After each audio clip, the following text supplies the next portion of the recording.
Perkenalkan, saya Malahatu Aisyah, mahasiswa Universitas Kodeko semester 2 nih.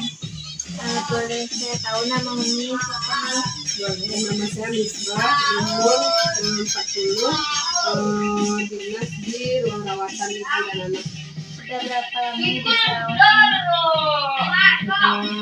13 tahun. Baiklah nih, saya di sini akan ingin wawancara ini mengenai pemeriksaan penunjang nih. Izin ya nih. Iya. Apakah Uni pernah melakukan pemeriksaan penunjang kepada pasien nih? Pernah. Pemeriksaan seperti apa yang Uni lakukan nih? USG, labor, sama ronsen. Bagaimana pengalaman Uni dalam mempersiapkan pemeriksaan penunjang kepada pasien seperti USG? Pasien disiapkan seperti SOP, terus pasien diperiksa oleh BPJS.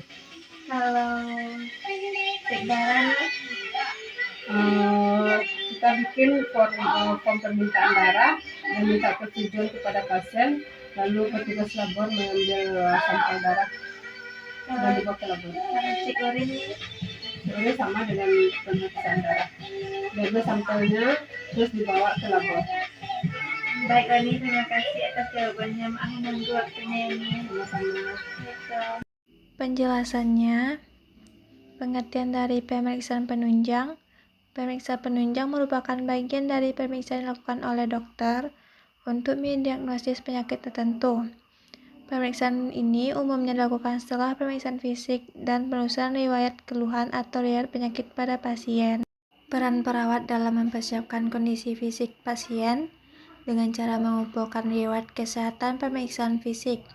DTV membantu pasien memahami perlunya pemeriksaan diagnostik, analisis darah, röntgen, endoskopi, biopsi jaringan, dan pemeriksaan feses dan urin, menilai serta mempersiapkan status. Jenis-jenis pemeriksaan penunjang. Yang pertama ada pemeriksaan darah. Pemeriksaan darah adalah jenis pemeriksaan penunjang yang paling umum dilakukan. Pemeriksaan ini dilakukan dengan cara mengambil sampel darah pasien untuk kemudian dianalisis di laboratorium. Pemeriksaan darah biasanya dilakukan untuk mendeteksi penyakit atau kondisi medis tertentu, seperti anemia dan infeksi. Melalui pemeriksaan penunjang ini, dokter dapat memantau beberapa komponen darah dan fungsi organ. Dan yang kedua ada pemeriksaan urin.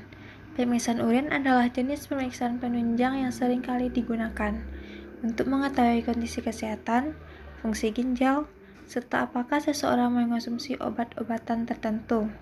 Selain itu, pemeriksaan urin juga biasa dilakukan pada ibu hamil untuk memastikan kehamilan atau untuk mendeteksi preeklamsia.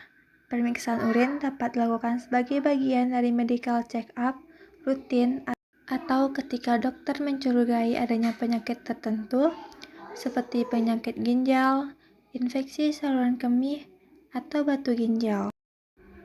Dan yang ketiga ada elektrokardiogram atau EKG. Pemeriksaan penunjang ini sering digunakan untuk memantau kerja jantung, khususnya irama detak jantung dan aliran listrik jantung. EKG juga dapat dilakukan untuk mendeteksi kelainan jantung seperti aritmia, serangan jantung, pembengkakan jantung, dan kelainan pada katup jantung, dan penyakit jantung koroner. Yang keempat adalah fotoronsen. Fotoronsen merupakan jenis pemeriksaan penunjang yang menggunakan radiasi sinar X atau sinar ronsen untuk menggambarkan kondisi berbagai organ dan jaringan tubuh. Pemeriksaan ini biasanya dilakukan untuk mendeteksi kelainan tulang dan sendi, termasuk patah tulang, radang sendi dan pergeseran sendi atau dislokasi, kelainan gigi, sumbatan saluran napas atau saluran cerna, batu saluran kemih, infeksi seperti pneumonia, tuberkulosis, dan usus buntu. Yang kelima ada ultrasonografi atau USG. USG adalah pemeriksaan penunjang yang menggunakan gelombang suara untuk menghasilkan gambar organ dan jaringan dalam tubuh.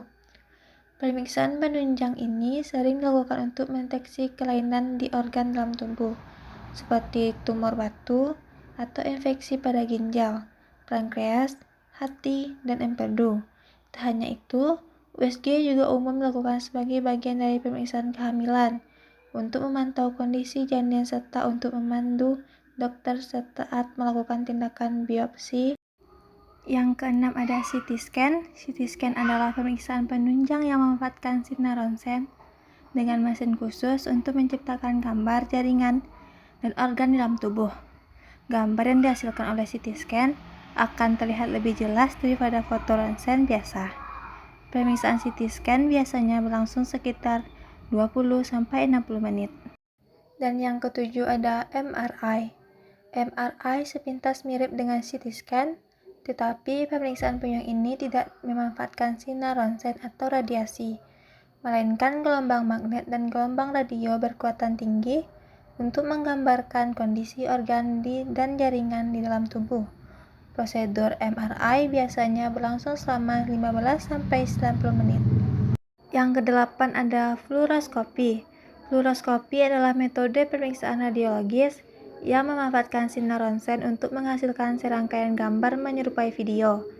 Pemeriksaan penunjang ini umumnya dikombinasikan dengan zat kontras agar gambar dihasilkan lebih jelas. Fluoroskopi biasanya digunakan untuk mendeteksi kelainan tertentu dalam tubuh, seperti kerusakan atau gangguan pada tulang, jantung, pembuluh darah, dan sistem pencernaan. Dan yang terakhir ada endoskopi. Endoskopi bertujuan untuk memeriksa organ dalam tubuh dengan endoskop, yaitu alat berbentuk selang kecil yang elastis dan dilengkapi kamera di ujungnya. Alat ini terhubung dengan monitor atau layar TV, sehingga dokter dapat melihat kondisi organ dalam tubuh. Pemeriksaan endoskopi biasanya dilakukan untuk memantau kondisi saluran cerna dan mendiagnosis penyakit tertentu seperti gastritis atau peradangan pada lambung, tukak lambung, GERD, kesulitan menelan pendarahan saluran cernaan, serta kanker lambung.